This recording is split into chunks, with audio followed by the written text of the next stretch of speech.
Hey guys, अगर आपको Russia में आईटी जॉब्स पाने के लिए असिस्टेंस चाहिए या फिर इंडीवर्ल्ड के साथ टाई अप किए हुए रशियन यूनिवर्सिटीज में एडमिशन चाहिए तो आप मुझे व्हाट्सएप, टेलीग्राम या फिर कॉल कर सकते हैं इस नंबर पे। इसके बारे में डिटेल में जानने के लिए आप नीचे डिस्क्रिप्शन में दिए गए 2 यूट्यूब लिंक्स को क्लिक कर सकते हैं। हे गाइस, इंडीवर्ल्ड एंटरटेनमेंट के नए वीडियो में आपका स्वागत है। मैं हूं प्रीति। तो जैसा कि हम जानते हैं, MRFA एक ऐसी डील है जो काफी सालों से डिले होती जा रही है। लोगों ने तो इसकी उम्मीद भी छोड़ दी थी, लेकिन अभी एक होप की किरण दिखी है। कहा तो जा रहा है कि 2026 तक ये पूरा हो जाएगा और अभी इस पर काम किया जा रहा है। तो जहां इंडियन एयरफोर्स के मॉडर्नाइजेशन में इंडिजिनस एयरक्राफ्ट का इंपॉर्टेंस काफी ज्यादा है और इसे देखते हुए जहां 2 indigenous aircraft like Tejas mark 2, medium weight fighter aircraft और 5th जनरेशन के AMCA प्रोजेक्ट के ऊपर अभी काम चल रहा है, तो वहीं पे इंडियन एयरफोर्स को 114 मीडियम रोड फाइटर एयरक्राफ्ट की भी काफी ज्यादा जरूरत है। तो इसकी जरूरत इसलिए है क्योंकि 4.5 जनरेशन के फाइटर एयरक्राफ्ट जो है वो फिलहाल इंडियन एयरफोर्स के नीड्स को पूरा करेंगे। लेकिन कुछ सालों में इन एयरक्राफ्ट की कोई भी अपडेट नहीं मिली, जिससे लोगों को लगा कि इसकी डील कैंसिल हो गई होगी। लेकिन रिसेंटली रिपोर्ट्स के अकॉर्डिंग ये बताया जा रहा है कि पॉसिबली नेक्स्ट ईयर तक इंडियन एयरफोर्स MRFA डील के लिए रिक्वेस्ट फॉर प्रपोजल इशू करेंगे। तो आइए देखते हैं क्या ये डील सक्सेसफुल रहेगी। पर शुरू करने से पहले अगर आप गेम लवर हैं, then you should try this game. ये एक इजरायली गेम है जो कि इंडियन चेस से काफी मिलती जुलती है। इसका नाम है द गेम ऑफ 7। इसे खेलकर आपको बहुत मजा आएगा। लिंक डिस्क्रिप्शन में है, गो एंड चेक।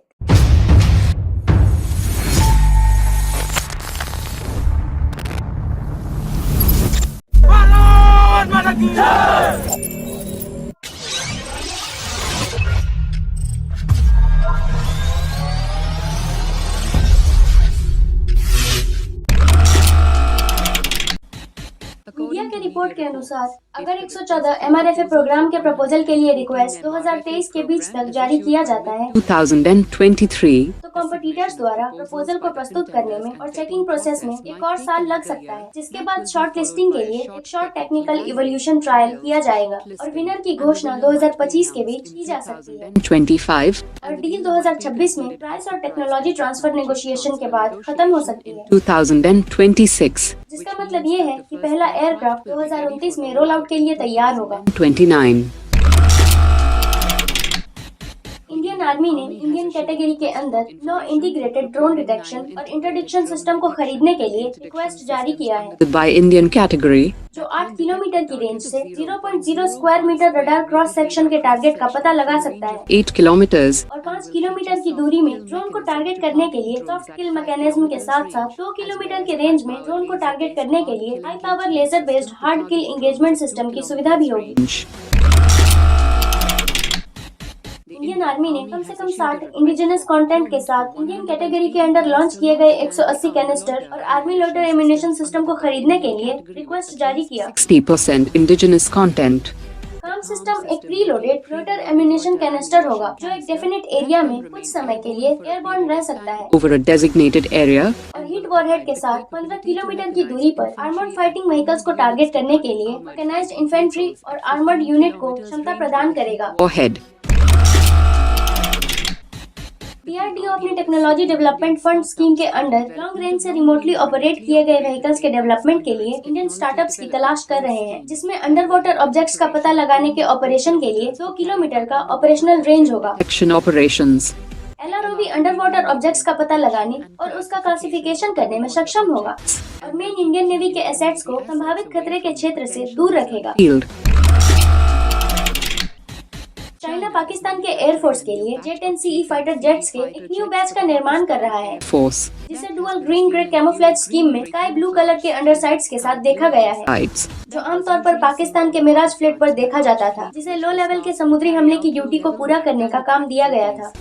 चाइना 2023 तक पाकिस्तान को 300 BT-4 टैंक्स भी देगा, on by 2023 जिसके बाद चाइनीज नॉर्दर्न ग्रुप 160 और BT-4 की असेंबली के लिए पाकिस्तान को नॉकडाउन किट्स सप्लाई करेगा। 60 more VT4 Hindustan aeronautics ageing चीता और चीतक हेलीकॉप्टर्स को बदलने के लिए लाइट यूटिलिटी हेलीकॉप्टर के समुद्री वर्जन को डेवलप करने के लिए इंडियन नेवी और इंडियन कोस्ट गार्ड के साथ मिलकर काम कर रहा है। and Chetak helicopters Indian navy को 111 नेवल यूटिलिटी हेलीकॉप्टर की जरूरत है और 60 ड्राफ्ट नेवल वेरिएंट खरीदने का प्लान बना रहे हैं और बचे हुए 51 फ्लाइट यूटिलिटी हेलीकॉप्टर पर आधारित होंगे। utility helicopter While India जबकि इंडिया और जापान अगले जनरेशन के इंडियन वॉरशिप के लिए टेक्नोलॉजी के ट्रांसफर के साथ यूनिकॉर्न नेवल स्टेल्थ एंटीना के सेल को फाइनलाइज कर रहे हैं। भारत ने इंडियन नेवी के लिए 12 डीजल अटैक सबमरीन प्रोग्राम को डेवलप करने के लिए जापान से बैटरी मैनेजमेंट सिस्टम और दूसरी सबमरीन टेक्नोलॉजी प्राप्त करने में इंटरेस्ट दिखाया है। program for the Indian Navy. क्योंकि जापान की शोरूम क्लास की सबमरीन को पूरी दुनिया में डीजल अटैक सबमरीन प्रोग्राम्स में सबसे बेस्ट माना जाता है। Entire world. जापान अब समुद्री क्षेत्रों में भारत के साथ मिलिट्री कोलैबोरेशन बढ़ाने में इंटरेस्ट दिखा रहा है, क्योंकि वो इंडिया को साउथ चाइना के समुद्र में और हिंद महासागर के क्षेत्र में एक्सपेंडिंग चाइनीज नेवी के खिलाफ काउंटरवेट के रूप में देखता है। And Indian Ocean region.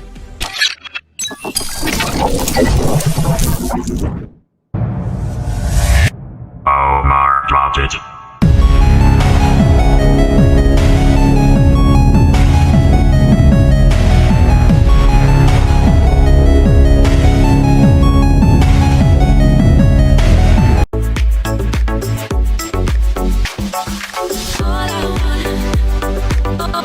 पहला कमेंट है अजय कुमार। इन्होंने लिखा है MRFA एक एब्सोल्यूट मजाक है। IAF सदियों से MRCA के नाम पर सेम एयरक्राफ्ट टेस्ट कर रहा है। अब वो वापस से वो सर्कस शुरू करना चाहते हैं। 20 साल तो इसी को जांच करने में निकल गया। ये मजाक नहीं तो और क्या है। नेक्स्ट कमेंट है अजीन जॉश। इन्होंने लिखा है MRFA डील एक मजाक बनकर रह चुकी है। 2017 से सुन सुनकर थक गया हूँ। भूपेंद्र पठानिया ने लिखा है अगर इंडिया में राफेल 2026 में आएगा तो फिर इंडिया को चाइनीज एयरफोर्स से कोई नहीं बचा सकता। जयसिंह ने कमेंट किया है मोदी जी की जिद और ईगो सही नहीं है। न्यूयॉर्क टाइम्स, CNN सब यही बात कर रहे हैं। हमसे बेहतर तो पाकिस्तान की बाइंग पॉलिसी है जो दिवालिया होने के कगार पर है, पर फिर भी वो वेपन्स खरीद रहे हैं। तो ऐसी 5th रैंक इकोनॉमी होने का क्या फायदा। अगला कमेंट है शिवांग टेक अपडेट। इन्होंने लिखा है एयरक्राफ्ट ना खरीदना हमारे फ्यूचर के लिए बहुत भारी पड़ेगा। नेक्स्ट कमेंट है महामेगा भावना। इन्होंने लिखा है अगर India 3rd largest military power बनना चाहता है, जैसे ये 3rd लार्जेस्ट इकोनॉमी बन गया है, तो इसे अपने वेपन्स और मैन्युफैक्चरिंग की कैपेसिटी को बढ़ाना होगा। हमें लगता है गवर्नमेंट को इंडिजिनस HAL तेजस जेट्स लाने चाहिए। रीजंस ये हैं कि एयरफोर्स में सिर्फ फायर पावर इंक्रीज करने से कुछ नहीं होगा और नेशनल सिक्योरिटी भी मायने रखती है। साथ ही मेक इन इंडिया पॉलिसी को भी बूस्ट करना है। For boosting the economy defence budget को कम करके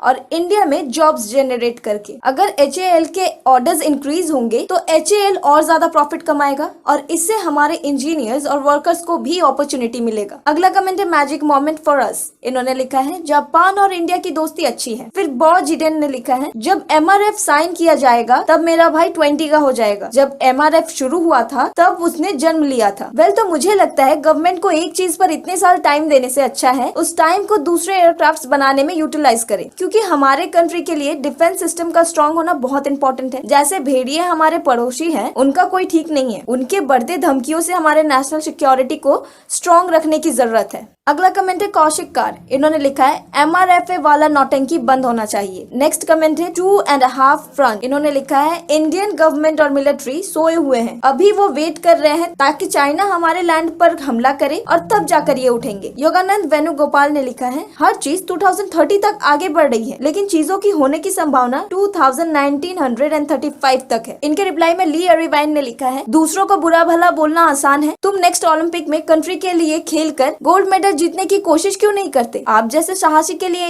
ये कोई बड़ी बात तो नहीं होनी चाहिए। फिर इन्हीं को रिप्लाई देते हुए योगानंद वेणुगोपाल ने लिखा है आपने पहले ही मुझे जज कर लिया। मैंने पहले ही 1996 में फुटबॉल टूर्नामेंट में अपने स्टेट को रिप्रेजेंट किया है। अगर तुम्हें इतनी खुजली है तो तुम कुछ कंट्रीब्यूट क्यों नहीं करते। अगला कमेंट है चाओ सजीव फुकुन। इन्होंने लिखा है इंडिया की डिफेंस सिस्टम बहुत लेजी है। विश्वजीत मजुमदार ने कमेंट किया है अरे भाई थोड़ा धीरज रखो ना। 5th जनरेशन का फाइटर जेट बनाना कोई इतना मामूली चीज तो नहीं है जो 1 साल में बन जाए। RK खुलकार ने लिखा है एयरफोर्स अब राम भरोसे है, गधों की पैराडाइज में रह रहे हैं हम। तो आज का वीडियो मैं यहाँ पे खत्म करती हूँ और मिलती हूँ आपसे नेक्स्ट वीडियो में। Till then good bye.